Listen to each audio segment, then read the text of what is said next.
Drum roll, please. I don't hear it. But anyway, let's, I guess, kick it off by welcoming everybody again to Nibble, Not Nipple, 34.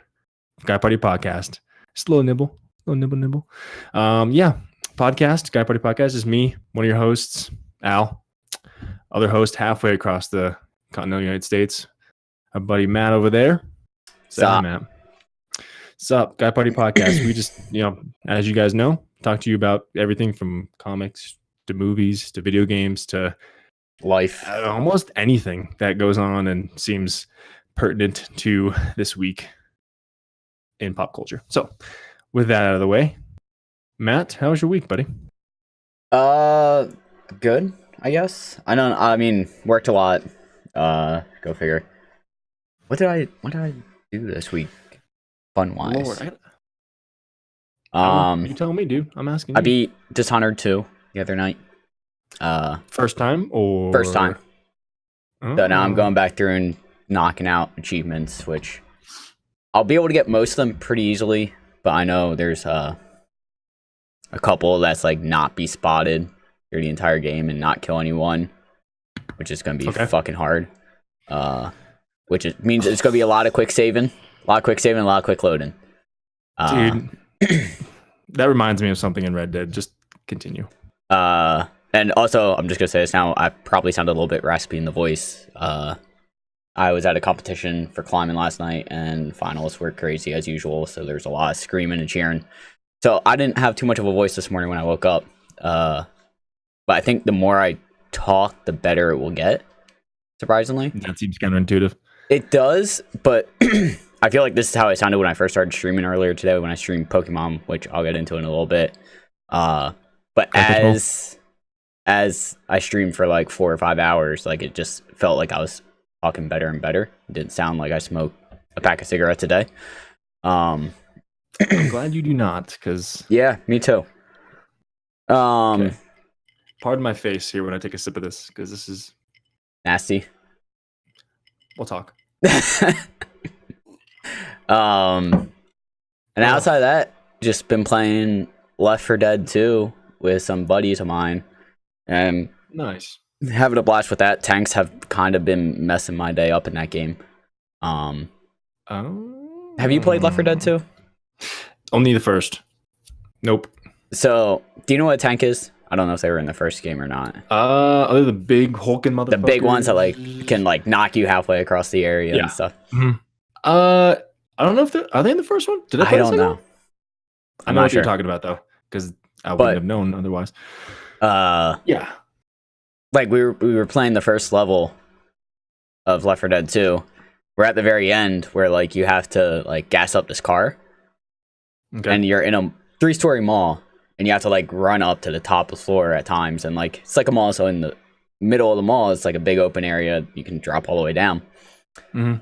A tank decided to hit me at one point, launched me over the opening. Oh, you didn't fall down through? But I didn't fall down through. Oh, I landed. I knew where I was going. It was close though, because like so there's like the railings, obviously, like to prevent people from falling off the walkway. Yeah. I landed on the open side of that. So like I had to jump over the railing to continue walking like in the area that's safe. Yeah, that reminds me of if you ever fucking played it, The Last of Us bloaters. They're like the zombies on crack, pretty much. They're like, literally they're bloated up, but they're strong and their health is insanely prevalent. But it's like tanks. They've messed me up like 2 or 3 times since then also, because like there's been one where we were playing and we're in a wooded area. I'm running up a hill and like it's kind of like covered in bushes. Yeah. And my buddy was like a little bit behind me. I walk up, go through a bush, and all of a sudden I just go, oh fuck, oh fuck, oh fuck. Tank fucking hits me. I just go flying past him. He started cracking up. He's like, I saw you 1 second, and next thing you just went behind me. You were gone. You were gone. And it's just like they always find ways to just screw me over in the worst possible ways. And like later in that level, we're up on a scaffolding. Tank comes up, knocks me off the scaffolding, and downs me. It was just Lots of chaos, lots of fun. I'm enjoying it. Might go for all the achievements in that. Not sure yet. So my one friend, she was like, I would be down to try and get all the achievements in this. I'm like, cool. I'll give us something to play. Same girl you're playing with? Yeah. Nice. Did you guys beat the other game yet? Yes. Yes. Yeah. Battle Block Theater. Yeah. Battle Block. Yeah. There you go. I think I said that last week. That was a whole week ago, dude. You could have told me like 5 minutes ago. Talking about it. I think that's it. Nothing else. Oh, and I got Pokemon Let's Go Eevee. I bought it because our friend Derek, he got Let's Go Pikachu as like an early birthday present, I guess, from like his in-laws or something. Oh, he's a December baby? He's either December or January. Well, here's a Christmas / birthday gift. Hope you like it. But like, sorry, Derek. He was saying how he got in. I asked him how it was. And he's like, I'm enjoying it. Like, the cool thing is I think I mentioned on Discord to you when I mentioned I had it. The overworld is cool because you can see the Pokemon that you can choose to battle, and you can like avoid them if you want to. So like, remember how the old games, like it was just you would walk through bushes and it was just random. Yeah. Like you would either get in a fight or you wouldn't get in a fight, and when you got into a fight, it was you didn't know who you were getting into a fight with. So it's nice with Let's Go Pikachu and Eevee because as you're walking around the overworld, you can see them pop up, and you can see where they're walking and just avoid them. Okay, but so like if you see a bunch of Weedles, it's like, oh well, I already got a Weedle through Beedrill, like I don't need to catch them. But each time you get a Weedle through Beedrill. If you catch the evolution of it, you get the. Well, no. I mean, like I already had a Weedle. I evolved it all the way up to Beedrill. Okay. Dude, Beedrill's pretty badass. Never used it. Whatever. But I know we mentioned in a previous podcast, there's no battling wild Pokemon anymore. You only battle trainers. So they're still battling in it, but the cool thing is that I kind of like a little bit more than the old school games. When you battle or you catch a Pokemon, it gives experience to all the Pokemon in your party. Not just the ones that not just the one that's out during the battle or whatever's first up in line. Question. Yes. If you encounter a random Pokemon, can you just catch it, or could you battle it? And like you can only catch it. You can either catch it or you can run away. So if you catch it, you gain XP for your whole party. Yes. Okay. And then interesting. So like that's kind of like how they encourage leveling up outside of just battling is you go and you catch them. And if you catch it on your first throw, you get like bonus experience. If you catch it, if it's their first like Weedle that you've caught, you get a little bit extra experience for that. That makes sense. And then if you like catch multiple of the same in a row, so like Weedle, like it stacks and gives you bonus experience for catching multiple of whatever in a row. That kind of just counteracts what you just said. By catching the first one, you get bonus. So it gives you a certain amount, I think, for the first time you catch it. It's like first time catch or whatever. I don't remember what it's called off the top of my head. But then like, okay, if you catch, if I were to go Weedle, Caterpie, Weedle, I don't get bonus XP for getting another Weedle. But if I go Weedle, yes, I guess.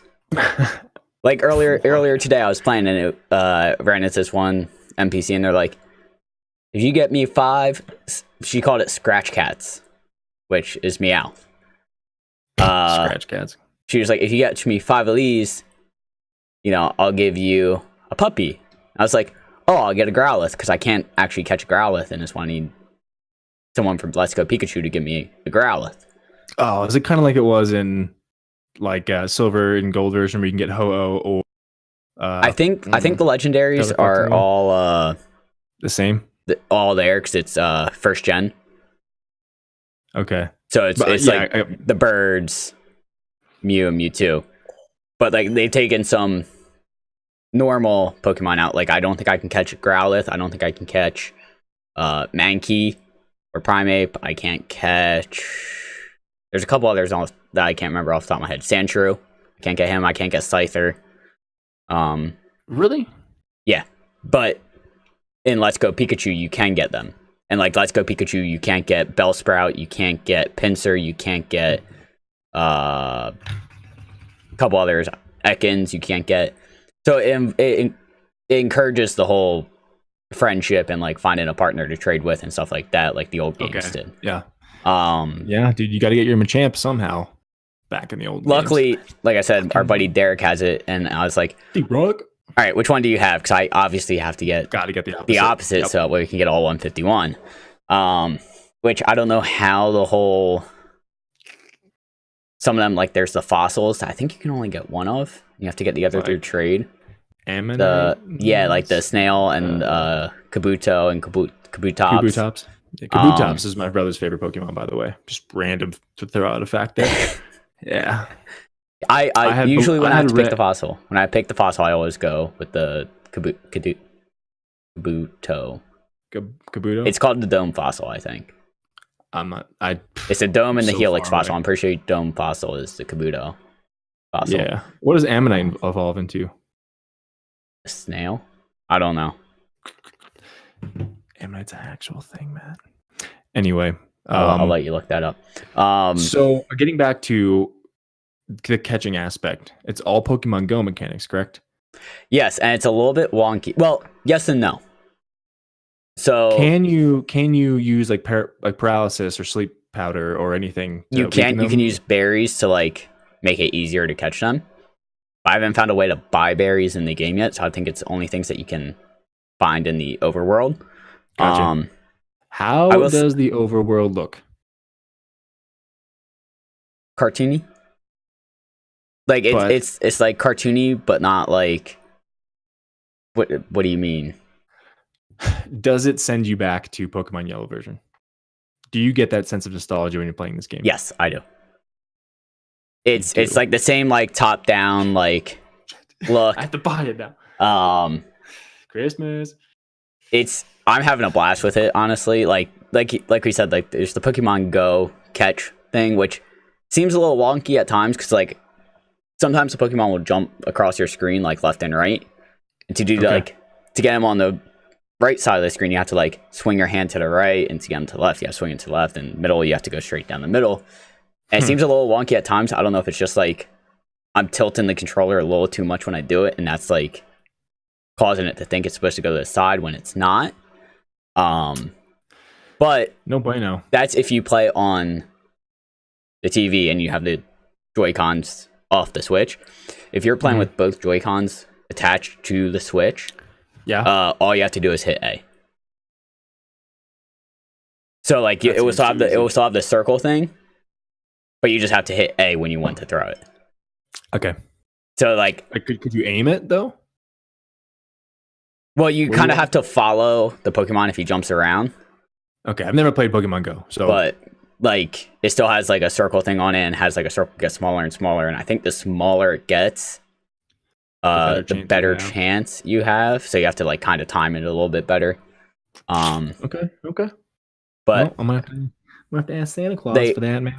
They also encourage catching more Pokemon because you want to get the original starters of Bulbasaur, Charmander, and Squirtle.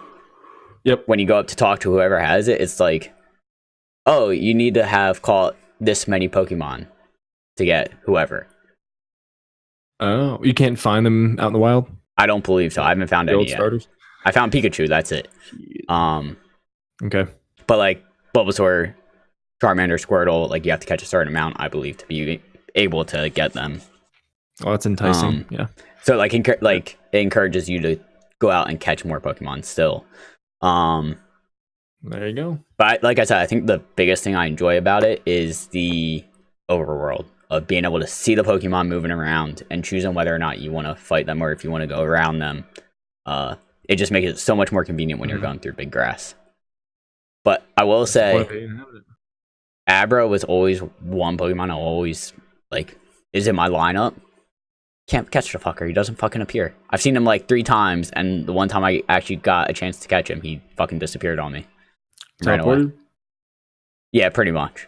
Like, he sits there for a while and gives you a chance to catch him, but like most Pokemon just sit in one spot, and like I said, sometimes hop left or right. Whole fucking time he's there, he's just going back and forth the entire time. And it's just like, motherfucker, like, bastard. I want you. I'm gonna text Derek and be like, hey, if you have an extra Abra, you know, could use one. Hook a brother up with an Abra. I want one. 27-year-olds trading Abras on Pokemon. Hell yeah. Why do you have to have him in your party? He's just one of those nostalgia things. Like, I've always had him in my, like, when I played Yellow or Red and Blue, it was always like 2 of my 6 were always Alakazam and Gengar. Those two were always in my party. Psybeam is boss, dude. And Gengar, you just fucking put them to sleep and then eat their dreams. How rude. How rude of you.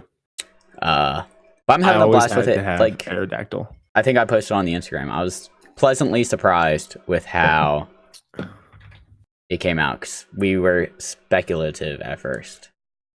Yeah, I was and still am hesitant, but now hearing you talk about it, it might have to go on my Christmas list. Or if I get like a gift card or something. Maybe if you get like a gift card, or, you know, if they're like, oh, what do you want for Christmas? You know, I would say throw that down as an option.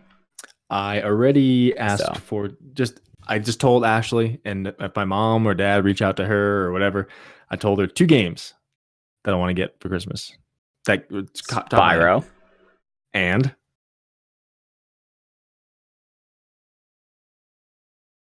GOTY 2017. I'm blanking Zelda. here. Breath of Zelda. The Wild. Yeah. I remember us talking the other week. If you get Zelda, I would gladly play through that again. Yeah. So another tidbit of news. I think it was like last week or 2 weeks ago. Ocarina of Time turned 20. Did it really? Turned 20. Holy. I guess that sounds about right. 98. Came out in 98, I believe. So I was like, fuck. I was listening to like another podcast and they're like reminiscing about that. I was like, shit. Like, I played a little bit of it, as you know, like this year, because I never got into it when I was younger, and I enjoy it. I do. And I'm thinking about it. I'm like, fuck. Like, maybe I'm not having a good time with it because I'm emulating it.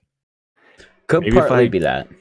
If I go home, get my N64 around Christmas time, and bring it back, which I'm gonna. If that's the case, I'm gonna go home, bring my PS2 back, bring my N64 back, bring my Genesis back. Damn, dude. Yeah. And Ashley has her NES at home that nobody plays, and a GameCube. So that could make for a fucking baller basement. That would be. So I think it's probably still expensive as shit though. I mean, Ocarina to find still at least $50, $60. It's probably up there. All right, look it up. I'll look it up while you keep talking. Yeah. So. That's the only 2 things I asked for Christmas, by the way. And the more I'm thinking about it, the more I kind of want to get maybe something else that's coming out tomorrow that we can talk about in a little bit. I don't want to spoil it. What? Wait, no. PlayStation Classic drops December 3rd, 2018. That is tomorrow here in the US. So. Real quick, we can talk about that when we get to some news. I don't know how good of condition these are in. What's up? But I see on Amazon one for $28 for $28. That probably needs a lot of blowing to get that cartridge to work.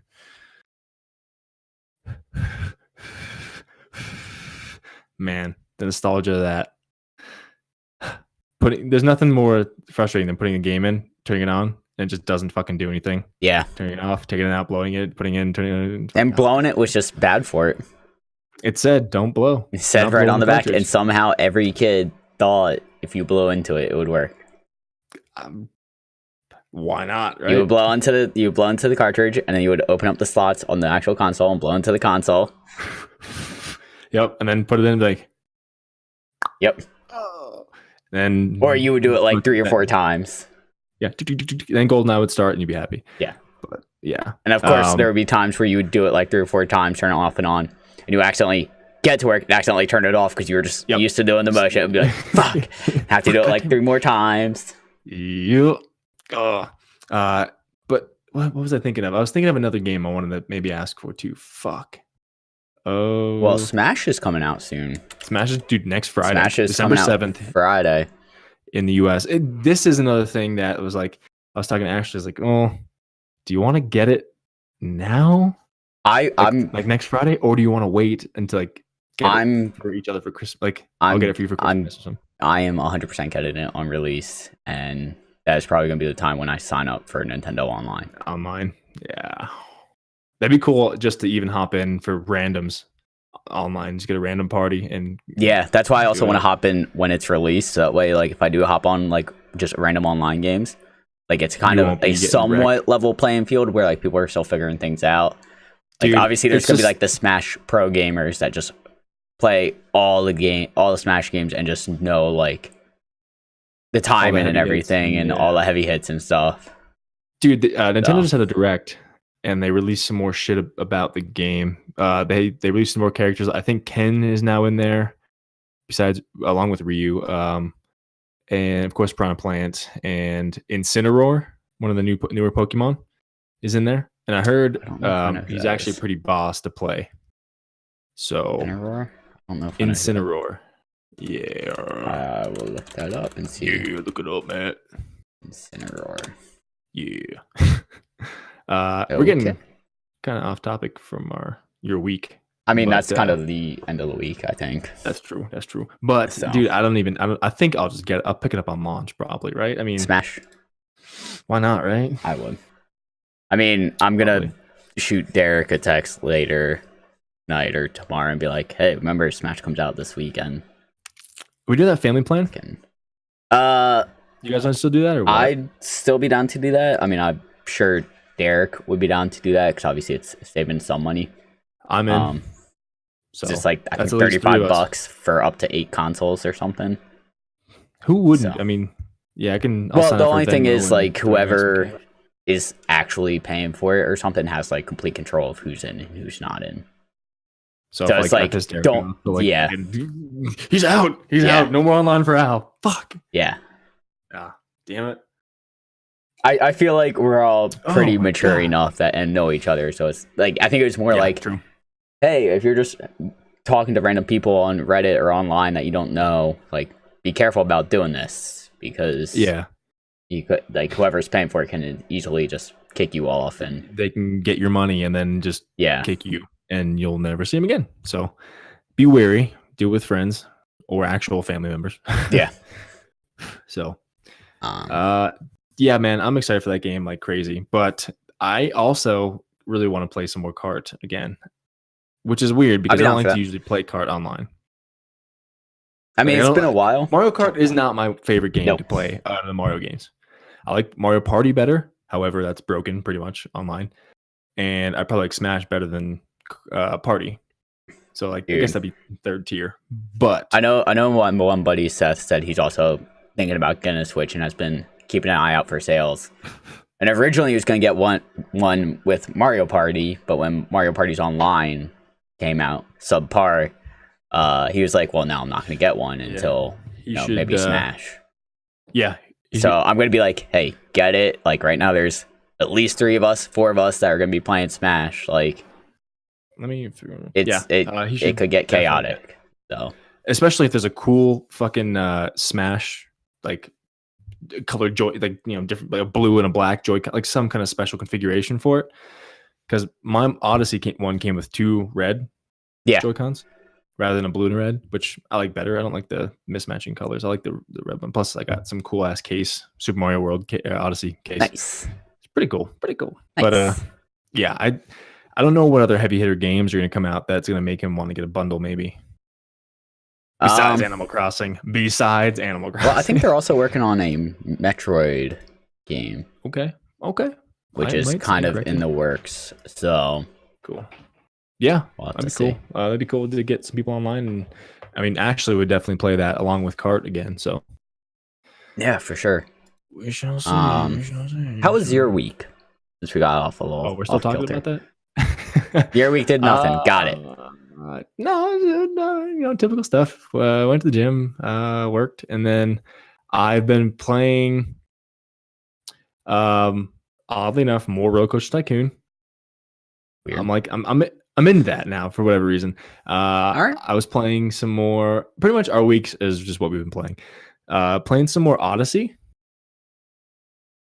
So I've just been going through getting like. I was gonna say, what else is there left to do besides just get moons? Anything? Collect more moons and buy the outfits. Stuff. Buy the outfits, pretty much. And I only have 2 more outfits to unlock. I need 17 and 33 more moons to get the last 2 that are out right now. All right. So I just got the 8-bit Mario. He doesn't move. He's 8-bit, but he just stays like in this position. I feel like that could be weird to deal with at times. Like I feel like because when I'm jumping or like trying to move or something, I like to see his mannerism. You know what I mean?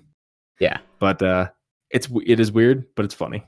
But playing that, and of course Red Dead, and man, let me tell you, bronze medals abound. So many bronze medals. Oh my god! For the missions, you get a gold, silver, bronze. So many fucking bronze, dude. I cannot.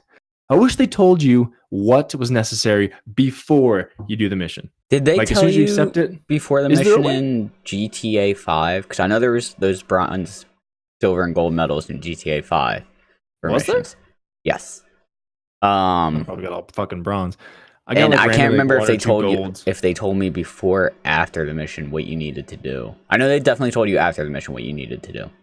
Yeah, they I can't remember before. But I think there was even an achievement for GTA 5 where it's like get gold in all. Dude, that would be so. I want to platinum Red Dead eventually, but dude, if that's one of them, that's gonna be fucking near impossible. It doesn't tell you at the end at all. It does. No, it does. Oh, all right. So you at least. But I wish if they told you beforehand, I can go in and be like, okay, I need to get 35 headshots out of these 100 guys, or I need to get I need to beat the mission in 7 minutes and 14 seconds. Like, whatever. But wow, bronze medals. But what else was I gonna say? You mentioned something about not being detected in Dishonored, right? Like a whole non-detection. You got to beat the game without being detected. Half of the missions I've just done, I'm 70% done with the story.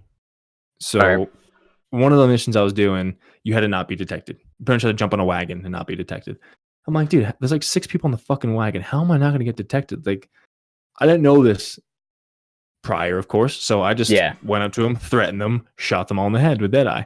And then every person I shot, minus honor, minus honor, minus honor. I'm like, motherfucker, I cannot get above half for the good, like to the good, you know? It's like impossible. But the story gets so good. The story gets so good. I need to do it on days where I can sit down for like 2 to 3 hours and I was gonna say, I'm not gonna be at least 2 hours. Yeah, because like, what was it? I think it was yesterday. We were texting back and forth, and you're like, "Did you just give up on Red Dead?" And I was like, "The past 3 weeks, I've been so busy with work that's like, when I get home, it's either people are like, we hopping on something tonight, or it's just like I'm going straight to bed." Yeah. Or like in between like setting and coaching, I have like an hour and a half, and it's like, well, I need to make food, I need to eat, possibly shower, and it's just like, I don't want to. Like I said before, I think I said last week or week before that. That is a game I do not want to sit down and just do half an hour mission because you can't, dude. The more I'm getting into it, I want to sit down and just knock 2 to 3 hours out at least, and just. No, it's not just that. Like, it's not like, oh, I need 3 hours. I need to play at least 3 or 4 missions so I can kind of remember where I picked up from and kind of where it's going toward. Because now, like, if I get in there and I fuck around, kill some legendary animals, catch some fish, I do 1 or 2 missions. I was like, wait, what happened with so and so? Like, oh shit. Okay, wait, maybe I vaguely remember that now because that happened like in my time 2 weeks ago. But in the game, it was just last mission. Yeah, exactly. Like, oh, and we got to hurry up. We got to do this. I'm like, well, what the fuck? Like, where's the big hurry? I haven't talked to you guys in 2 weeks. Yeah. But anyway, dude, the story gets so good, and I'm kind of worried for somebody, but I'm not gonna say anything. Yeah, don't do spoilers. Maybe no spoilers. No spoilers. Once you beat the game and I beat the game, we can do a spoiler cast. A little talk of how we like to wrap up because I've been hearing that people love the game, but they're not spoiling it. Thank God. Yeah. Yeah, I think maybe like around Christmas time when my like workload kind of eases up a little bit, I'll kind of like sit down and just. Cause I think I still have a couple of days to use. I might just like shoot the head honcho at the gym and email and be like, "Hey, I'm just gonna take off this week."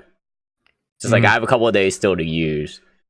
You might as well take off the week between Christmas and New Year because nobody does anything. Everybody's traveling. No one's gonna be at the gym. That you'd be surprised. Actually, the gym is very busy during those times. I guess, yeah. Because no one is working. You're right, you're right. Okay, touche.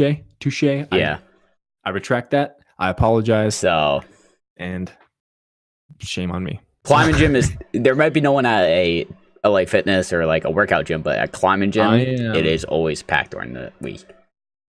Oh my God, I'm so nervous. For New Year's? I go to Gold's Gym. It's a big gym. And it's one of the nicest gyms here in Cheyenne, Wyoming.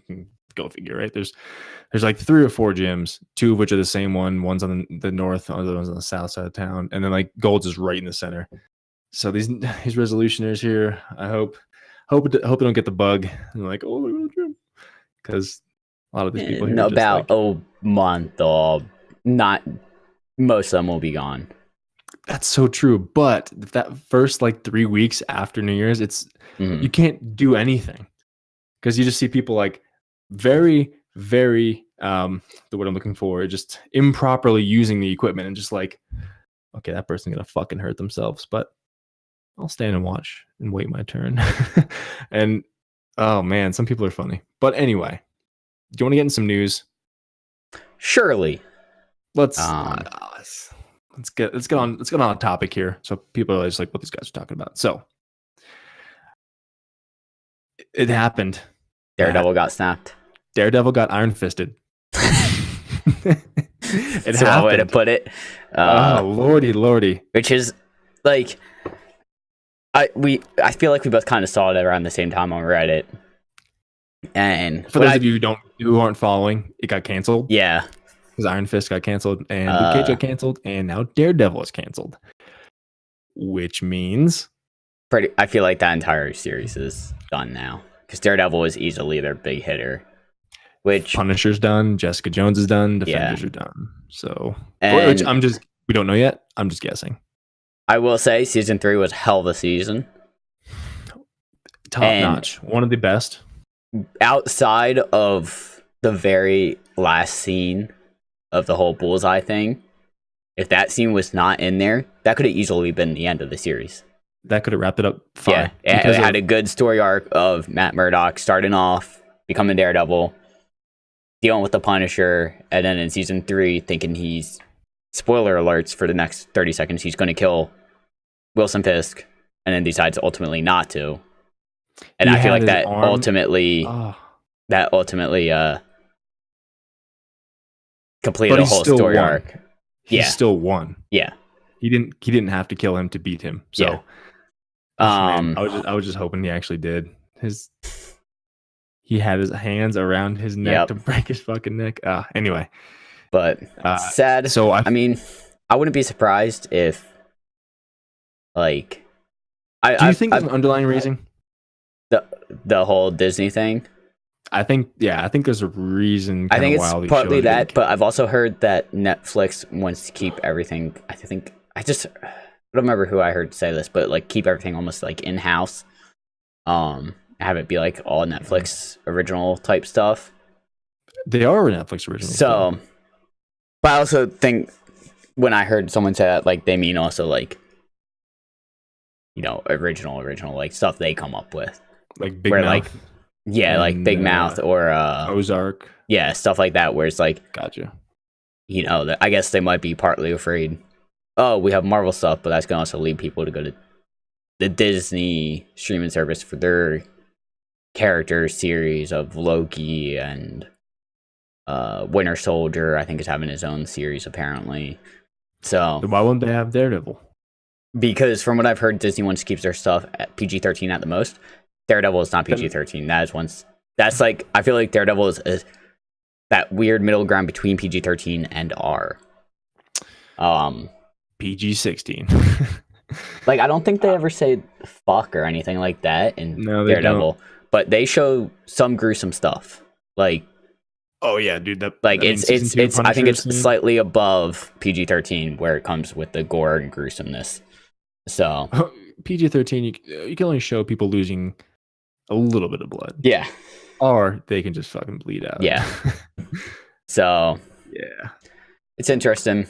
We'll see. I mean, I wouldn't be surprised if, you know, HBO looks at it and goes, well, they did amazing, and obviously the fans still want it, and the HBO series HBO team goes, pick it up for a season, see what happens. You know, keep the same writers, keep the same directors, you know, all the cast, and just say, have at it. HBO Go is a thing. I did not know that. Yeah. So, dude, everybody, as you mentioned like a couple weeks ago, everybody and their fucking mother has their own streaming service, and it's like kind of ridiculous. HBO Go, I think if you have like HBO as like a TV network, like that you watch on TV, I think you automatically get access to it. But if you don't, there you go. No subscription. Like, well, at my house we don't have cable TV, so I signed up for HBO Go because it's like last season of Game of Thrones is coming out in a couple months. I'm going to need to rewatch the entire series to like just remember all these little things, and then sit down and watch the series. And so, I don't know. I never watched an episode of that. I would say at this point, maybe just wait for the series to completely end. And if you feel like you'd be interested, watch a couple episodes from the beginning. Yeah. And it's definitely a show where even after you watch everything that's out, go back and rewatch, because you'll see characters and places and mentions of things that they mentioned early in the season of season 1, early in the series, and then it comes back up in season 3, 4, 5, and you're like, first time through, you're like, I don't know who that is, because they throw all these names at you. But when you rewatch it and you see that character in season 1, episode 3, and you're like, that person's going to end up over there with that person. And it was like, I would have never guessed that. So that brother's gonna have sex with that sister, probably. Yeah, somewhat. That's all I heard. It's pretty much a softcore porn with a lot of gore and dragons. And accurate? Is that accurate? Yeah, for the most part. Okay. Didn't get much further than Ozark, by the way. Now that we're still talking about these streaming services on Netflix, only watched episode 2. All right, gonna maybe watch another episode tonight, but. Even that, like the second episode, dude, Jason Bateman, he's fucking good, awesome actor. I know that, honestly. Like the entire cast in that is really good.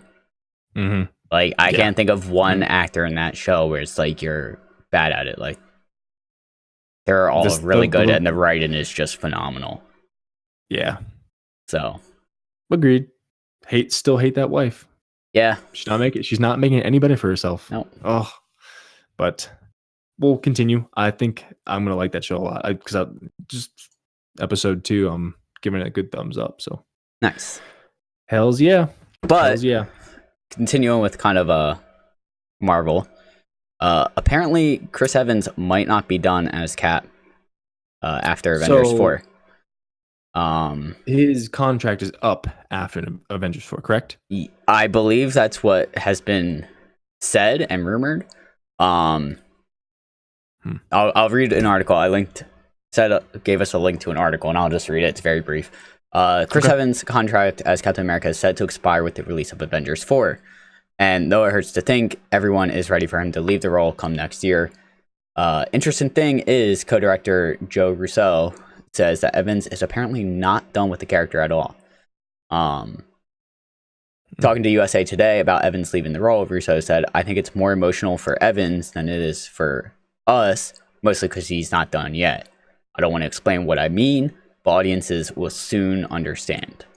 Okay, aka he's not done. With everyone thinking Steve Rogers will be dying in Avengers 4, I'm suddenly curious about what Russo means about what he said. Did Evans extend his contract? Is he done making Captain America films, but will still cameo in MCU from time to time as Steve Rogers? while killing the character off seems like the go-to answer for Evans exiting the role, I think I'd also like to think that if they gave Steve Rogers a happily ever after with the MCU, even if he is an old man, he did spend a majority of time frozen in ice. What if they drop Steve off in an alternate reality where he doesn't get frozen, gets to live his life after the war with Peggy Carter? I think that would be a more creative ending as compared to sacrificing himself. And Peggy Carter was the love interest in the first movie. First yes. movie? Okay. Yep. That's it. Cool stuff. Which is interesting because, like, everyone is speculating, like the article said, in Avengers 4, that's the last movie of his contract. No one sees Captain America just hanging up his shield and retiring because that's not his character. He always fights for the little guy. For the one Clearly, he came back in Infinity War. Yeah. He was gone for a while, and then he just showed up in London or wherever the fuck they were, Netherlands or something.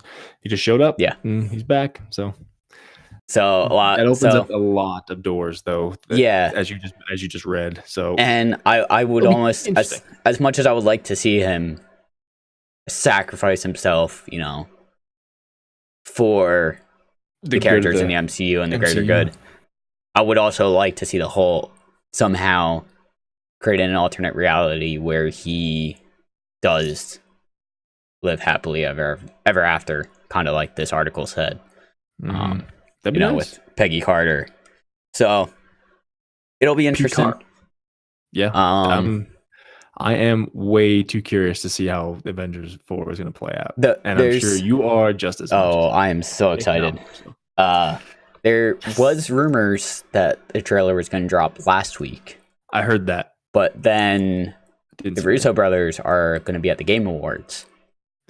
So people are speculating they're going to be like hosts or something, or they're going to do a prize or something. Dude, so people are speculating they're going to wait until then to drop the trailer for Avengers 4. But I mean, at this point, they could literally not release a trailer, not release any like promotional stuff, and the hype is still there. Yep. Because of what Avengers Infinity War was. And honestly, I would be perfectly fine if they didn't release a trailer. Because then you just go in completely blind. Could you imagine if you did that with Infinity War? You just went in completely blind, didn't see any trailers, and saw nothing coming, and just all you knew was Thanos was going after the Infinity Stones. I didn't know how he got them, or where scenes were taking place. Yeah, like that would be ridiculous. Yeah, but they did do a good job with the trailers for Infinity War. There was a lot of misdirection in the trailers. That's true. They didn't kind of give anything away like they did in fucking Daredevil. No. But yeah. So anyway, moving on to some video game talk, Matt, if you will. Sure, why not? The PlayStation Classic, as I mentioned earlier, drops tomorrow. Yeah. What games? They originally didn't say what games were coming out for it, but now they did. Of course, it comes with the classic PlayStation 1. It's a smaller, slimmer design, and it has 2 controllers, of course. But it's the old school, awesome PlayStation controllers. Oh, I can't wait. I'm going to get this. No sticks. It comes at 20. What's up? No sticks. No sticks, sir. No sticks at all. But it comes preloaded with 20 games. Those games are Battle Arena Toshinden, Cool Borders 2, Destruction Derby. I love that game. Final Fantasy VII, GTA, Intelligent Cube, Jumping Flash, Metal Gear Solid, Mr. Driller, Oddworld, Abe's Odyssey, Rayman, Resident Evil Director's Cut, Revelations Persona, R4 Ridge Racer Type 4, Super Puzzle Fighter 2 Turbo, Siphon Filter, Tekken 3, Tom Clancy's Rainbow Six, Twisted Metal, and Wild Arms. And it's coming December 3rd for $99.99 MSRP in the US. I kind of want this, dude. It comes out tomorrow. I might ask for this for Christmas too. The picture, I don't know if you can see this picture, which you definitely can't. I'll send you a link to it. It literally almost fits in a person's palm. It's so small. Really? Wow. Yeah, dude. Oh, yeah, I see a picture on you PlayStation see it? You see how website. small it is? That's pretty small. I'm guessing if you have so it has preloaded games on it, but could you put PS1 games in there and play it? I don't know. I'm looking at their website right now. I'm gonna see if I can find anything. It seems too small. Oh yeah, I guess you're right. I think if it just looks fake. Cause all right, so I'm looking. Do I have a computer disk somewhere nearby? Probably not, because nothing comes on a computer disk anymore. Yeah, I'm looking at the picture of it in the person's hand. I will pull it up for those watching video. You can see the video there over my face. A disc is bigger than that in that picture. Okay, so pretty much all it has then is just 2 controller slots and an HDMI and a USB-C. It looks like. Nope. That's a mini micro SD charger power connection. But micro I think this all comes. Yeah, micro USB. Sorry, micro SD. micro SD charger coming soon, everybody. Don't. Hey, I am drinking okay. I mentioned how bad this whiskey is. I am drinking a lot of whiskey. This is a gift from a friend who got it for free from somebody else. Nice. And it is Crown Royal Texas Mesquite whiskey, and it tastes like I'm drinking burnt wood. It's not good. Pleasant. Don't buy it. So pretty much that's something you drink solely to get fucked up. I'm only drinking it right now so I have something to drink during the podcast. And I loaded it with ice, so just can water it down and make it not taste log-ish, burnt log-ish, and it's so terrible. But anyway, PlayStation Classic comes on the heels of its 25th anniversary this December. So I cannot believe it's 25 years old already. Means I can still remember playing this in my grandfather's basement. When did? Keep talking. When did what? When did the PlayStation come out in US? 25 years ago. No, it couldn't have been 93 that came out in the US. December 3rd, 94 in Japan, 9th of September 95 in North America. 95. Okay, well, I mean, it's inception, I guess, and anniversary in December. I don't know. But I was gonna say I don't think it came out when we were 2 years old. No. Like that definitely came out a little bit later. But yeah, my grandfather got us one in 95, maybe. I don't know. We were real young, and he would get us. He had a friend who would burn the discs, burn the games somehow, and like get them for us. And we had to do some kind of we had to do something weird to the system to make them play. But Destruction Derby was one of the games that he got for us. Me and my cousins would just play Red Pike Arena. Why I remember this, I don't know. It just has a good nostalgic thing for me. Sometimes that's all it needs. Yeah, Red Pike Arena, and it's just a circle, and you just drive your car, and everybody drives their car in the center. And you just launch yourself in the air, and you just drive around and just go and try to wreck everybody's car. It was a fun game, a fun little racing game back in the day. But I'd be looking forward to playing that along with some Twisted Metal and some Tom Clancy. I've been thinking about getting into the new Tom Clancy Rainbow Six and trying to get back into like some competitive shooters and like from what I've heard, Siege is like a real steep learning curve because it's like CS:GO is just like you take guns. Like Siege, it's like each character has their own guns. And on top of that, they have their own like special skills that like only they can do. So it's like, there's a lot of meta in the game where like you really have to figure out meta. It's so meta. Dude. Yeah. But cute. So I'm dabbling in that right now. I guess I could say. Didn't mention that. Yeah. Resident Evil, dude. I would like to play some Resident Evil on that too. Resident Evil 2 remake is coming out in a month or two. That looks dope. Okay. Metal Gear Solid would be sweet to play on this, dude. Almost more than half of these games I would like to play on the PlayStation Classic. But anyway, I digress. And do you want to get into the meat potatoes of this podcast? Well, one other thing I want to touch on before we get into the meat and potatoes. Touch it. Just touch it, Matt. Touch upon it. Oh, I will. No homo. You sent me a link a couple days ago that there was rumor Rocksteady would reveal a Superman game. Yeah. However, no.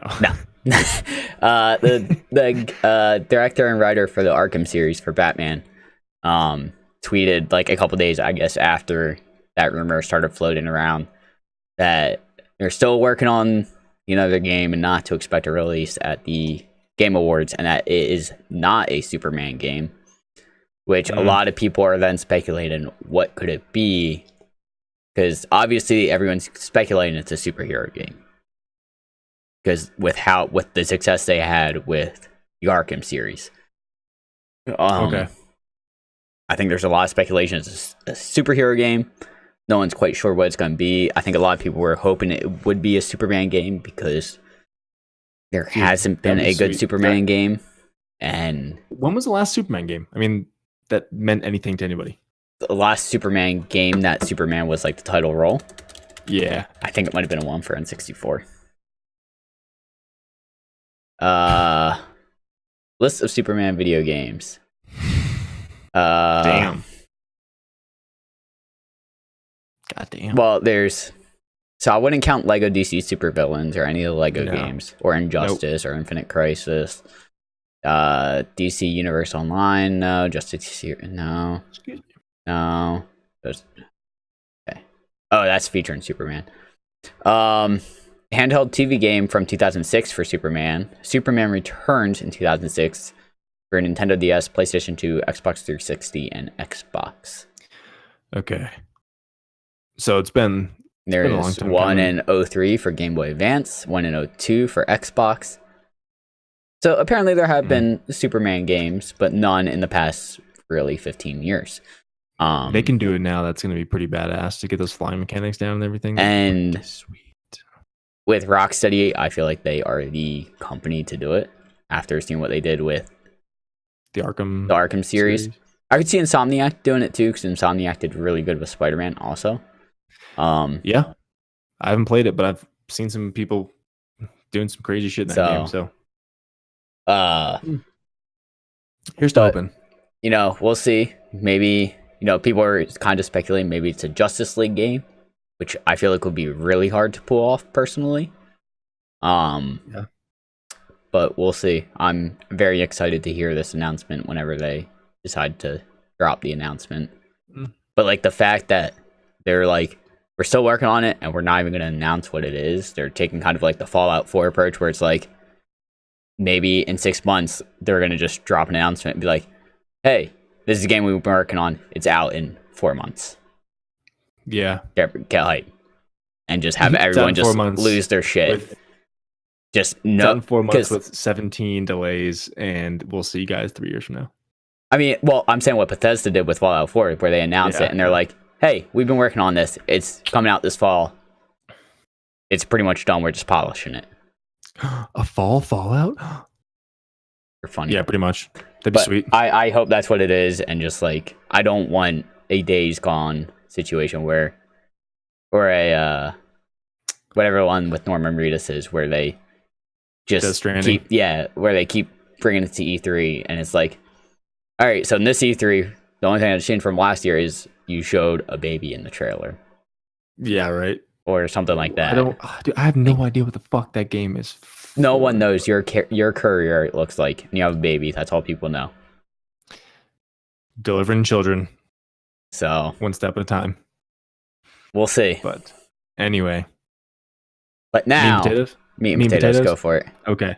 So everybody knows that the Game Awards are coming up, but now they officially set up all the categories and nominees for 2018's games.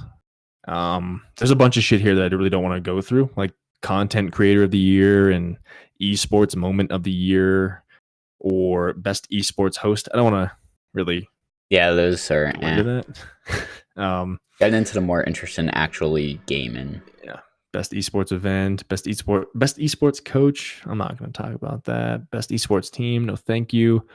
Best esports player. Nope. Best esports game. Want me to start with that? Sure. Okay. Best esports game for the game that has delivered the best overall esports experience to players, irrespective of genre or platform. CS:GO, Dota 2, Fortnite, League of Legends, and Overwatch. Let's give our speculations as well. Who's going to win? Yeah, I was thinking about bringing that up too. Fortnite. I was honestly thinking Fortnite just because it's the big new game of the year. Dude, Fortnite has captivated children from between ages of like 8 and 15. Just even so hard. More than that. But every little kid I walk around seeing, like, they're just fucking. That's because it's free, dancing, so they can play. It's free. It is, yes. The parents are like, all right, you can have it because you're not paying money for it. Exactly. So, I'll let you play it on my phone. Sure. Yeah. And it's ubiquitous, and you can play it cross platform for free too. So I could see that taking the cake. Mm-hmm.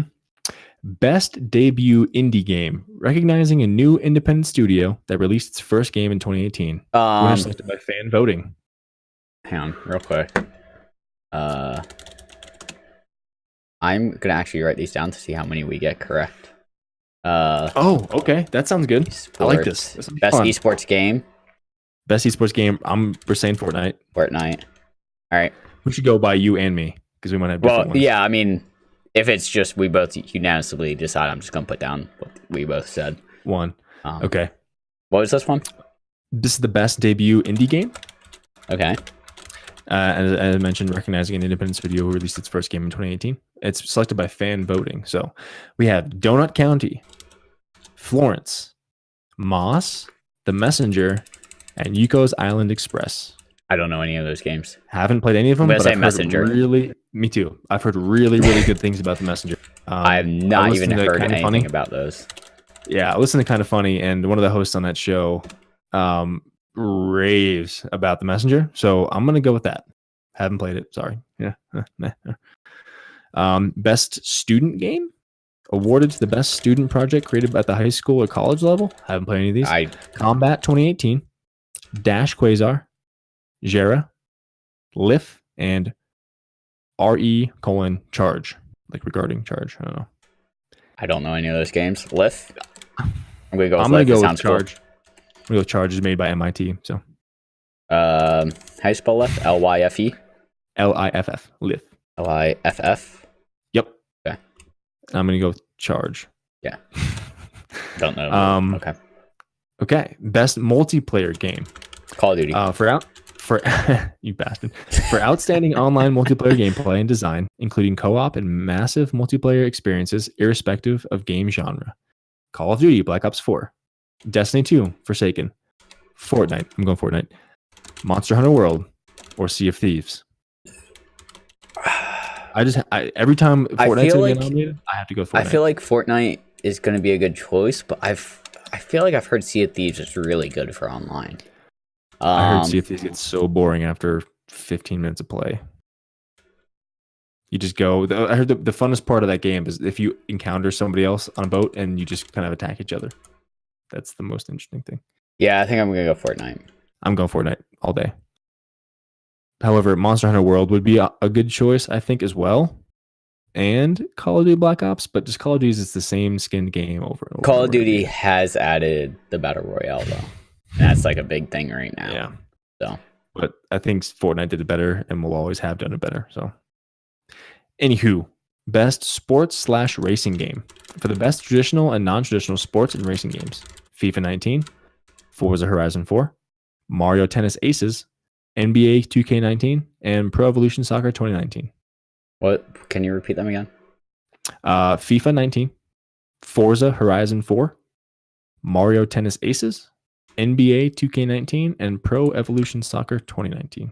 I think I'm going to go with Forza. Forza. A racing game? As well. Yep. Forza is a badass racing game, dude. The only reason I said that is because I think NBA has gotten some flack over the whole banning thing. Mm-hmm. And I feel like FIFA is just a same thing, just updated over and over, roster. Just different characters. Yeah, new rosters every year. Same thing with NBA 2K and whatever. FIFA, yeah, we just mentioned that. Yeah. So, all right, Mario Tennis Aces. I feel kind of. I've heard mixed things about them when it was released. I don't know if it's changed. I wouldn't mind maybe picking that up, but I'm not paying for it. Next gift. Maybe best strategy game. Best game focused on real-time or turn-based strategy gameplay, irrespective of platform. The Banner Saga 3, BattleTech, Frostpunk, Into the Breach, and Valkyria Chronicles 4. I think I've only heard of Valkyria Chronicles 4.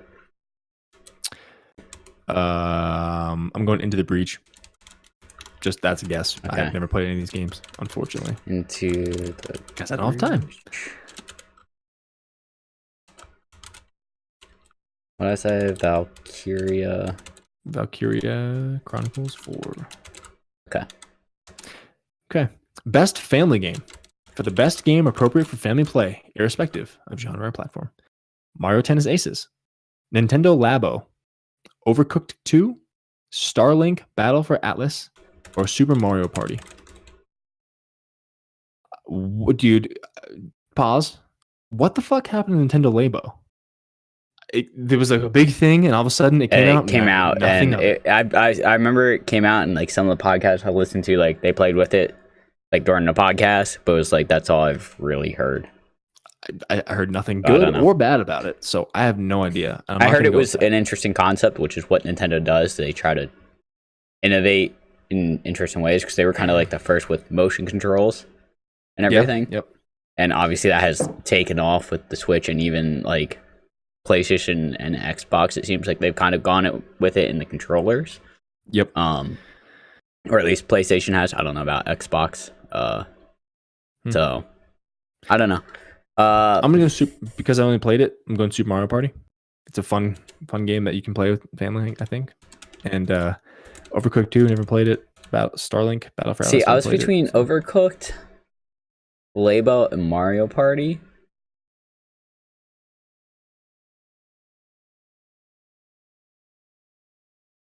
That's a tough one. You know what? Just to be different, I'm going with Overcooked. Okay. I'm going Mario Party because I enjoy that game. All right. Best fighting game. For the best game designed primarily around head-to-head combat. BlazBlue, Cross Tag Battle, Dragon Ball Fighter Z, Soul Calibur 6, and Street Fighter 5 Arcade Edition. I'm going Soul Calibur. I was going to go Dragon Ball. That was my one too. If I was going to get someone else, I was the opposite of you. Okay. Well, at least we're on the same page, same wavelength. I'm going Soul Calibur. Matt's going Dragon Ball. We'll let you guys know how we fare once they actually come out this Thursday, December 6th, in the US. Shall I move on? Yes. Best role-playing game. Ooh. The best game designed with rich player character customization and progression, including massive multiplayer experiences.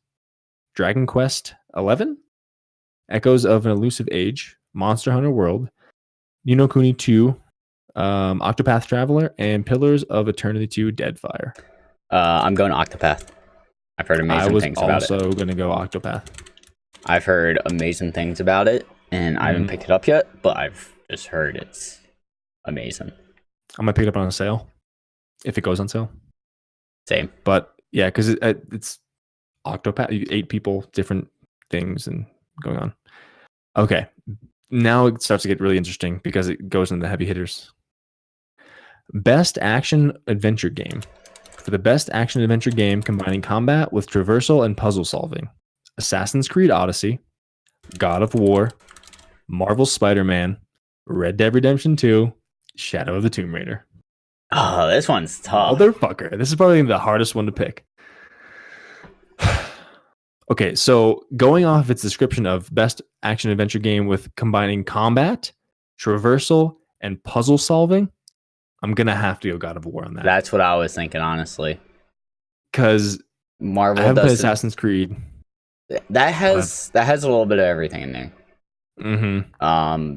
Spider-Man doesn't really have problem solving or puzzles, but the traversal alone is can maybe make up for that. Yeah, that's what I mean. Like, I remember, like I said, when it came out and I played it, it was like I was 10-year-old me on PlayStation 2 swinging through in Spider-Man 2. It was just like that's what I remember, and it was even better than that.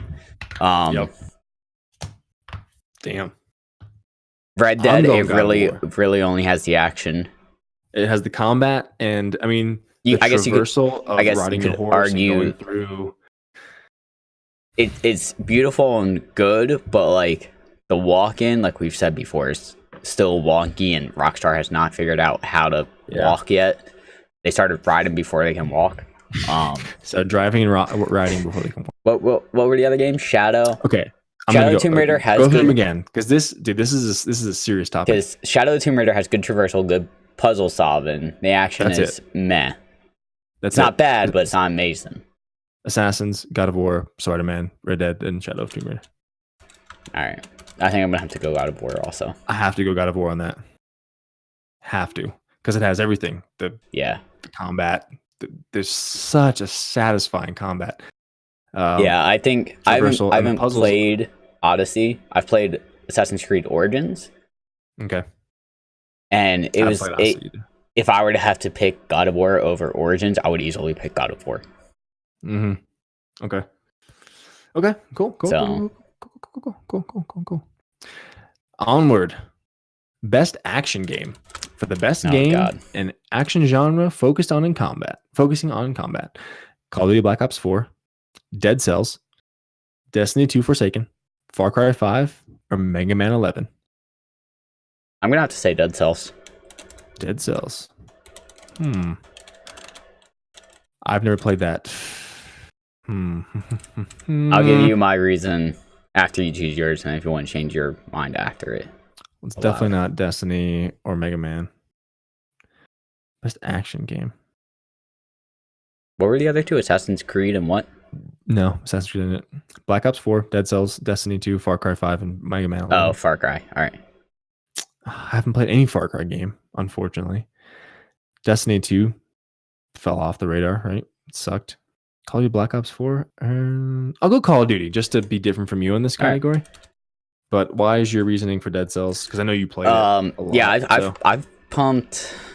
Let me see. I'll actually pull up Steam and see how many hours I put. By the way, if you guys go on the GameAwards.com, you can vote for these. Oh, I'm gonna have to do that after this. So go ahead. I'm gonna go ahead. Yeah, I put 12 hours into Dead Cells, and I mentioned before, it's like it seems like an indie game. It's 2D side-scrolling game where it's like every time you play through, it's not the same level layout, and the enemies are always kind of placed differently.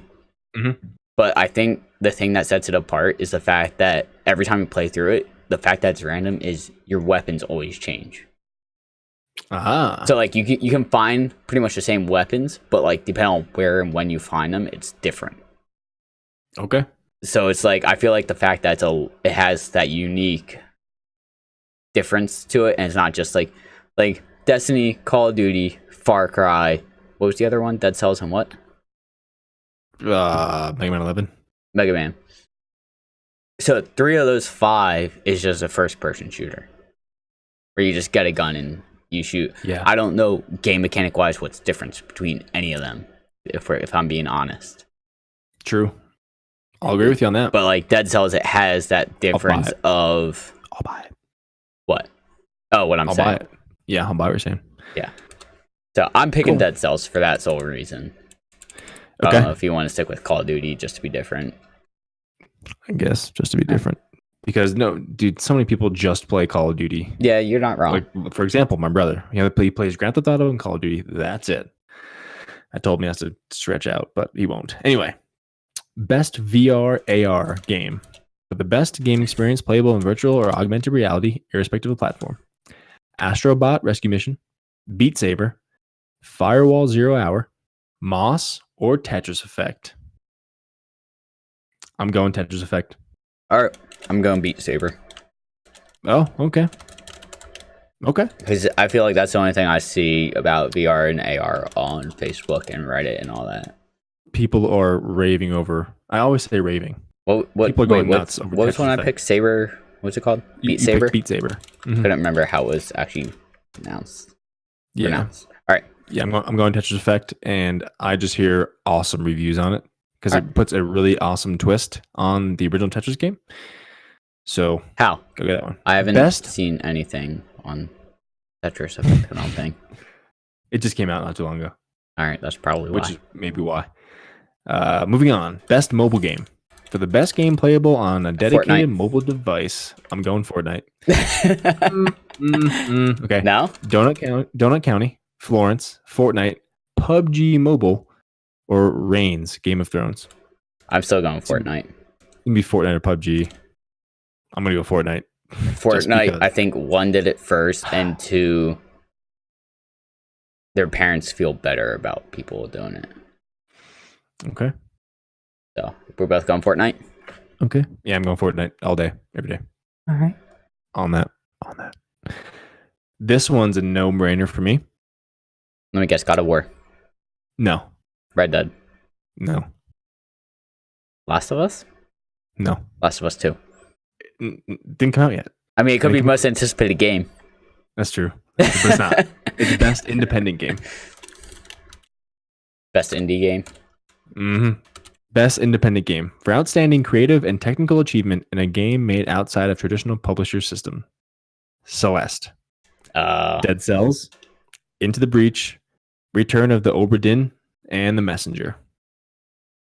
All day, every day, Celeste. I think I'm going to have to go Celeste with this also. I haven't beaten it yet, but I've seen a lot more things about Celeste, I feel like, online than I have Dead Cells.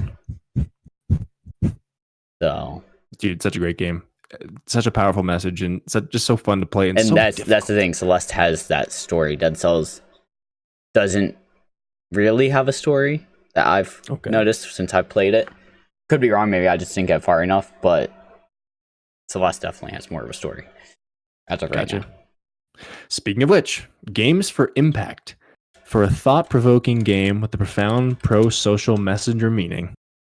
11:11, Memories Retold, Celeste, Florence, Life is Strange 2, or The Missing. JJ Macfield, The Island Memories. So you're going Celeste. Dude, the message in that game is pretty profound. You know, it's like someone dealing with depression and anxiety and just kind of overcoming their fears and just doing it, getting it done, and just that is a better person. Yeah. Overcoming their fears and just doing it right, man. Got to go Celeste all day. The game is so just to be different. I'm gonna go Life is Strange, just because I know I've heard good things about that series. I haven't personally played it, but I've heard it's a really good like storytelling game. So I'm just gonna do that to be different, but I would not be surprised if Celeste took it. Dude, I mean, just for a thought-provoking, profound pro-social meaning. Yeah. Celeste all day. Best performance. Awarded to an individual for voice-over acting, motion, and or performance capture. Brian Dechart. I'm gonna butcher these names. Brian Dechart as Connor, Detroit Become Human. Christopher Judge as Kratos, God of War. Melissanthony Mahut as Cassandra, Assassin's Creed Odyssey. Roger Clark as Arthur Morgan, Red Dead Redemption 2. Hey there, girl. Yuri Lowenthal as Peter Parker, Marvel Spider-Man. I like how you slowly descended into that accent, by the way. Dude, I love Arthur Morgan. He's a great character. That's a tough one because I've only played. Hard. I played Well, I guess I've played 3 of the games. I played God of War, Red Dead, and Spider-Man. Red Dead and Spider-Man. Yep. But I've heard really good things about Detroit Becoming Human. I've also heard really good things about the voice actor for Cassandra. And I haven't heard anything about the voice actor for that. But I've just heard that's a good game. This is very hard. I'm going with Detroit just because of the fact that it's a storytelling game. You see all of their acting. Like in Assassin's Creed, in God of War, in Red Dead, in Spider-Man, you only see it in cutscenes. But essentially, all of Detroit Human is essentially a build-your-own-movie game. Okay. So I'm going Detroit for that sole reason. Oh shit, dude! I have no fucking idea. Because if I pick Red Dead or God of War, I'm gonna be wrong either way. I don't know. Maybe not. I'm gonna be biased because I haven't played the other 3 games. I hear really good things about the Melissa Anthony. It's Melissa with the NTHI on the end. So Melissa Anthony Mahut. I'm gonna go her just because I want to be different for this. However, I do want to make note and people to take note on this. I do love Arthur Morgan as a character. The more and more I play him and listen to the dude's acting, and it's great. However, Christopher Judge is also just as good as Kratos. God damn it. Fuck. This is such a hard category. Just for the record, in the notepad, I put you down as Assassin's Creed Origin, and then in parentheses, love Arthur Morgan. Also, Christopher Judge is amazing as Kratos. Okay, thank you. I appreciate that. It's pretty much just it's boy between boy at that point. boy between boy. There you go. Boy. It's over my face right now for the video viewers, so you can see I like that. Married hair girl, long time girl. Boy. Every time he hops on his horse. Do you have a boy horse or a girl horse? Male or female? I don't remember. You asked me this last time. I don't remember. I honestly don't think I even booted up since you've asked me last. Damn. My horse is a girl, and every time he hops on her after like a mission or something that he hasn't ridden the horse, it's just like long time girl. Pets her. It's like, but hey, there's also the quiet head. That's true. boy head. Oh, dude, he has his one-liners are great. Yeah. Boy and head. However, that doesn't sound good saying them back to back.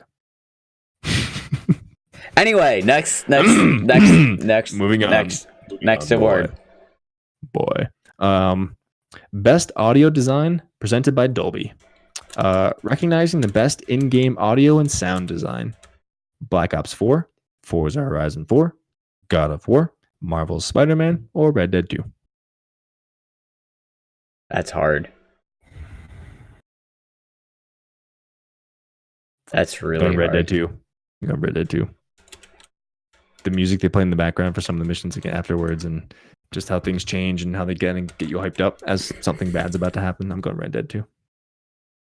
What were your options against? Call of Duty, Forza, Spider-Man, Forza, God of War, Spider-Man, and Red Dead.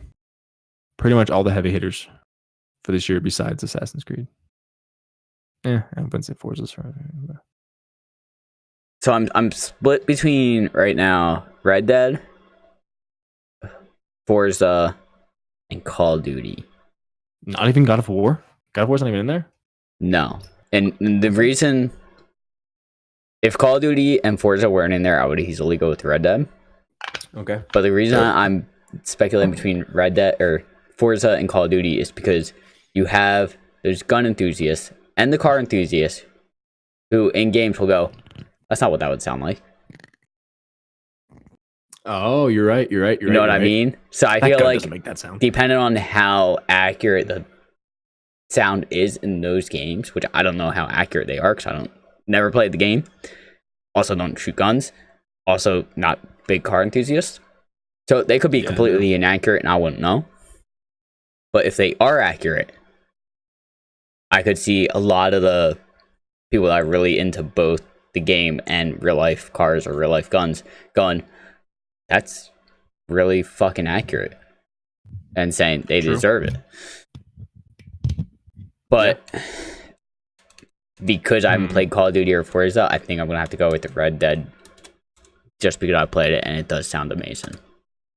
Okay, you played God of War. So whatever. Yeah, but Red Dead has more with like horses and trains and music. That horse, that Ardennes horse wouldn't sound like that. Would it? That wouldn't neigh like that, motherfucker. Okay. Next category: best score or music presented by Spotify.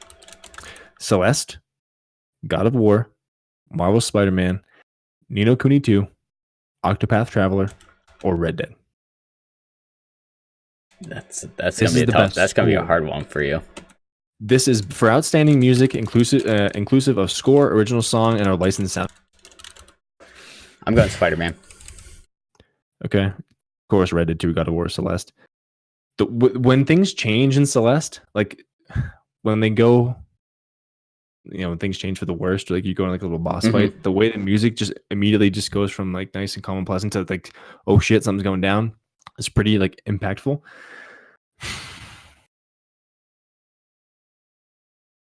God of War, I feel like, I mean, it's been a while since I played that, so I can't say that's true.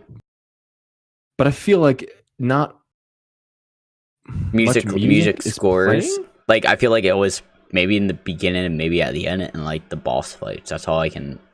Yeah, really like, as you're think just of. running through like, just regular portions of the Or map. like when the world serpent comes out. Yeah, but even then, I don't remember like the audio during it. So I think I'm gonna have to go with Celeste on this one. that's what I had a feeling you were gonna do. I think Celeste, dude. Celeste is a great game. I gotta get back into that. I still have to beat it. It's worth it. It really is. The I message know. it gives you at the end is it's pretty profound. That's what I've heard. Anyway, moving on. Best art direction for outstanding creative and/or technical achievement in artistic design, and animation. I'm L, and I'm very hip, and I said design. Design. Yeah. Artistic design and animation. Assassin's Creed Odyssey, God of War, Octopath, Red Dead, and Return of the Obra Dinn. Wait, hang on. Can you describe what this award is for again? Yeah, I fucked that up pretty bad. Best art direction for outstanding creative and or technical achievement in artistic design and animation. Technical achievement in artistic design and animation. I'm going God of War hands down. That's. Give me the choices again. Give me the choices again, real quick. Best art direction, blah blah blah. Assassin's Creed, God of War, Octopath, Red Dead, and Return of Obra Dinn. Yeah, I think I'm about to go God of War also. Dude, the way the camera never ever broke from the even from a cutscene, from the main menu. Yeah, once you started, like if you started from the main menu and played all the way through to the end of the game, you theoretically never saw a load-in screen. Start off from the main screen. Now I'm here. Next, yeah, next. God of War hands down.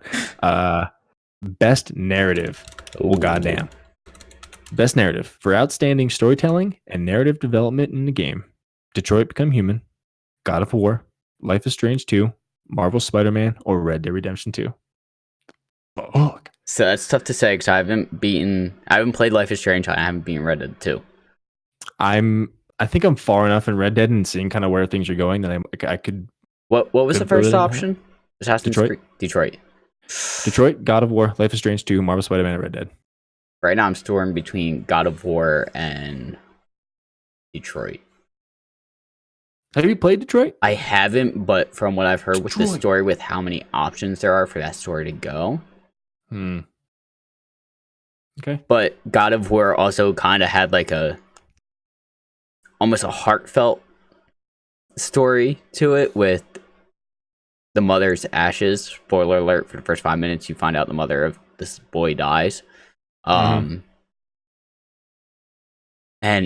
the whole story of taking her ashes to where she wants them to be spread, and just everything that happens across the game and the things you find out, and like the whole story arc between Kratos and the boy. Kratos and boy. Atreyu? That's his name, right? Atreus.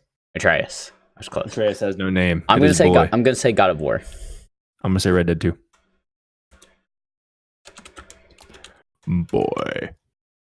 Come here, boy. Okay. Best game direction, Matt. Best game direction. Awarded to a game studio for outstanding creative vision and innovation in game direction and design. A Way Out, Detroit Become Human, God of War, Marvel Spider-Man, or Red Dead 2. Can you get the description real quick again of what this is for? Awarded to a game studio for outstanding creative vision and innovation in game direction and design. A Way Out. God of War.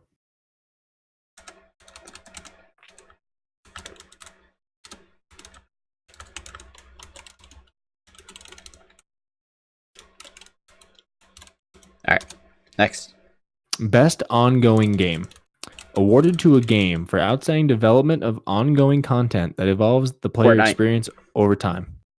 Destiny 2, Fortnite, No Man's Sky, Overwatch, or Tom Clancy's Rainbow Six Siege. Oh. All right, now I'm between Fortnite and Overwatch. I know it's not going to win, but I want to vote for No Man's Sky because I feel like that has a chance just because of how much of a redemption story it is. Yeah, they pretty much had a forced launch, but now they've made the game they wanted to make, and they're still giving out free content. They just within the past 2 months they've had 2 massive updates. Yeah. So I'm just because I like that game so much, and fuck me, people for liking that game. I'm gonna go No Man's Sky just because, even though it's gonna be Fortnite. I'm sticking with Fortnite. I'm gonna vote for No Man's Sky. I'm gonna speculate Fortnite's gonna win. What was the other one? Hang on, go through them again real quick. Overwatch. That's what I said.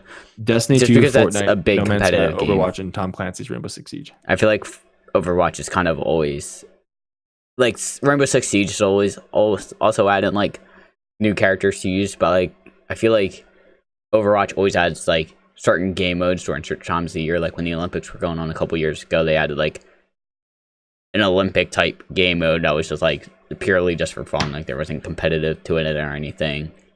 That sounds fun. But I think it's still gonna be Fortnite. Like No Man's Sky. Speaking of which, I tried to hardwire my PS4 and upload everything and update everything because my router doesn't work. I don't get the signal down here, and I hooked it up right next to my PlayStation because I have a cable jack. Mm-hmm. Didn't fucking work. Oh. Didn't connect to the internet. I was so pissed. Yeah, I was really mad. So, crap bastard, son of a bitch. What's next? And lastly, but not leastly, last but not least, Game of the Year. In all caps. Game of the Year. They're actually all caps. Everything is caps. Can I try and guess the games that are nominated for Game of the Year first? Boy, guess the games, boy. God of War. Wait. I just reloaded the page. Yes. Got it. How many are there? 5? God damn it! Stop reloading the goddamn page. Hold on. Let me see this. There are. Load, you bastard. Okay, so 1, 2, 3, 4, 5, 6. God of War. 5, 6. 6 of them. Yep. Correct. Red Dead. Correct. Detroit. No. No. Okay. Nope. Call of Duty. Nope. Fortnite. Nope. Wow, I'm bad at this. Celeste. Yup.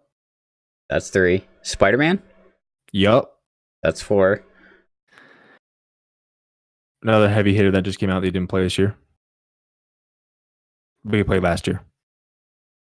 I played last year? One of them you played last year. Origin. Oh, Odyssey. Assassin's Creed Odyssey, and one more. That's 5. It came out earlier in this year that you kind of might have forgotten about. What came out early this year? Capcom. Resident Evil came out last year.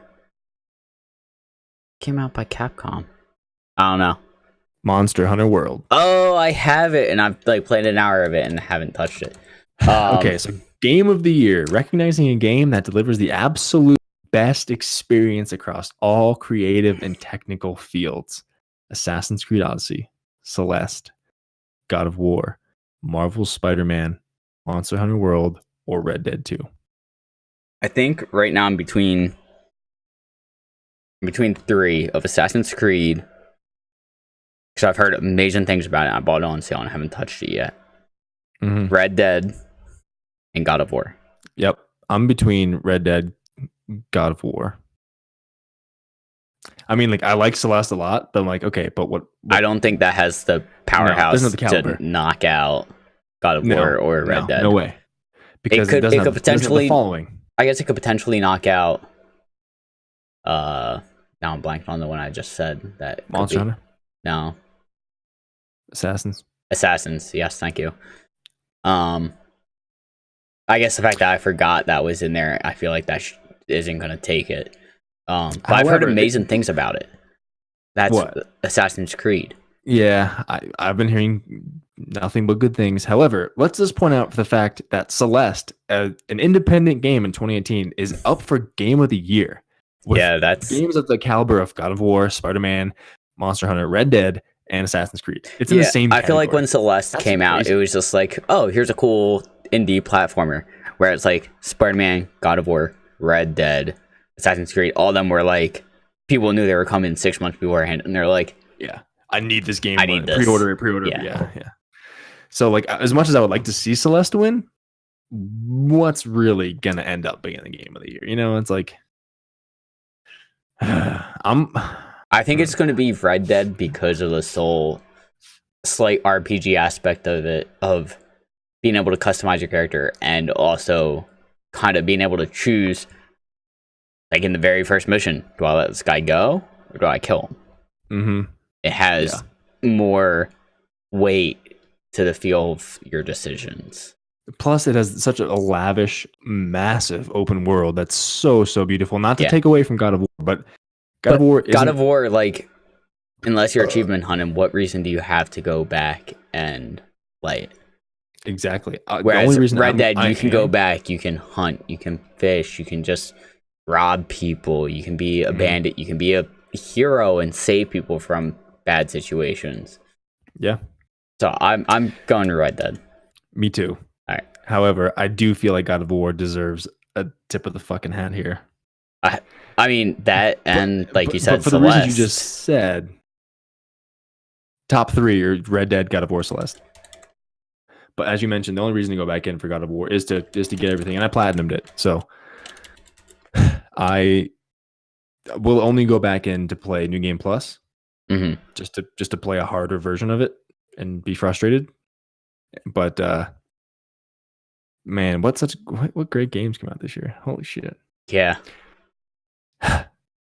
I'm going. Yeah, and the money we've spent on them. Oh my god! Yeah. Over a couple $100 easily. Yeah, but anyway, everybody who is listening to this, you'll get this on the 5th.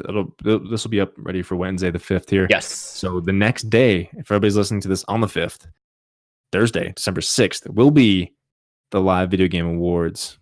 So I'm not sure. Okay, so here's the times. Go ahead. Good times. The Game Awards 2018 will live stream for free across all gaming, social, and digital platforms around the world on Thursday, December 6th at 5:30 p.m. Pacific time or 8:30 p.m. Eastern time, which is U.S. time. Anybody listening? So when the fuck ever in Europe? Here's all right. Sure. Here's what I want to ask you. What's up? Do we want to lay some weight on these guesses? What do you mean? Do you want to make a bet? Pretty much a bet, yeah, on who's going to do better. What's up to bet? That we can talk about and figure out. But I'm just going to throw this out there because you texted me the other day about this, where you're going to be back in my area for the holidays, for Christmas and New Year's. Yeah. And you threw the idea around of doing, recording a podcast where we're both in the same room, essentially. I have to bring my mic though, right? Probably. Maybe. I mean, that I would say bring it just in case, but we can figure that out. We're driving, so we have room. Yeah, and that obviously doesn't take up a whole lot of room. Just make sure you bring the cable with it. That's true. I mean, if we lay some type of bet, whether it's like, a game. A game? Maybe full a game. Price $60 game? Maybe.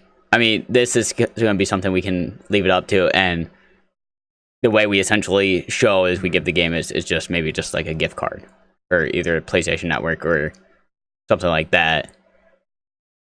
But lay some sort of weight on it, and then we can use that podcast where we're both together to show that we actually followed through.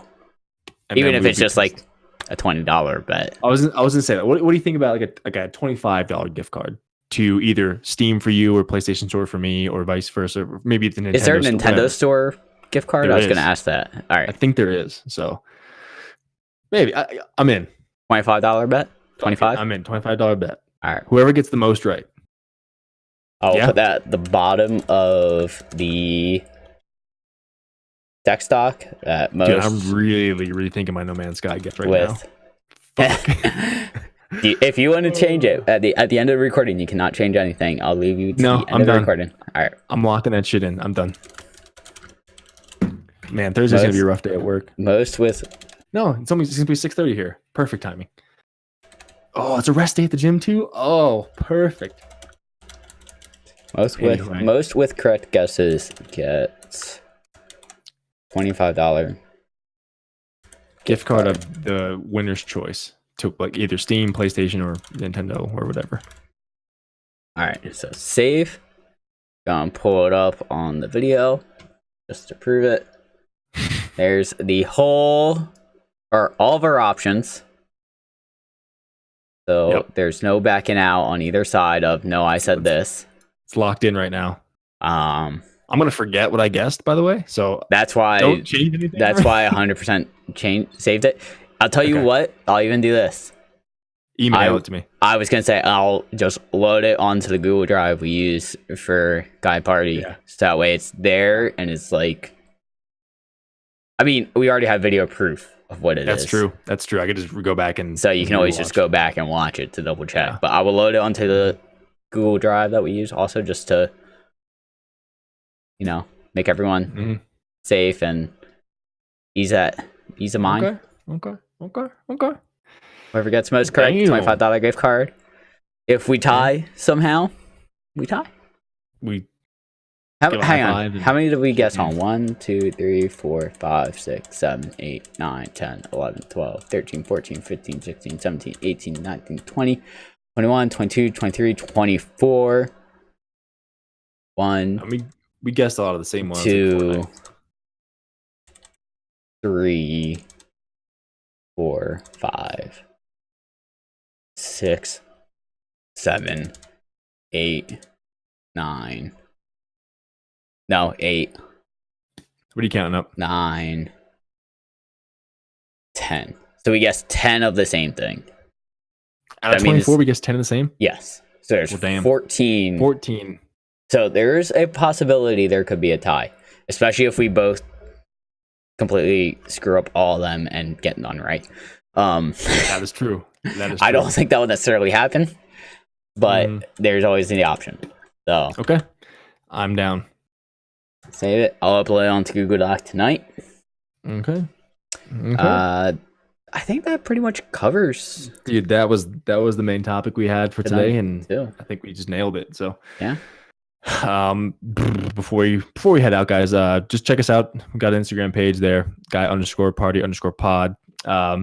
Got a website there, guypartypod.com, and we also have an email, guyparty91@gmail.com. So send us an email, leave us a comment. Instagram, send us a comment, like, whatever.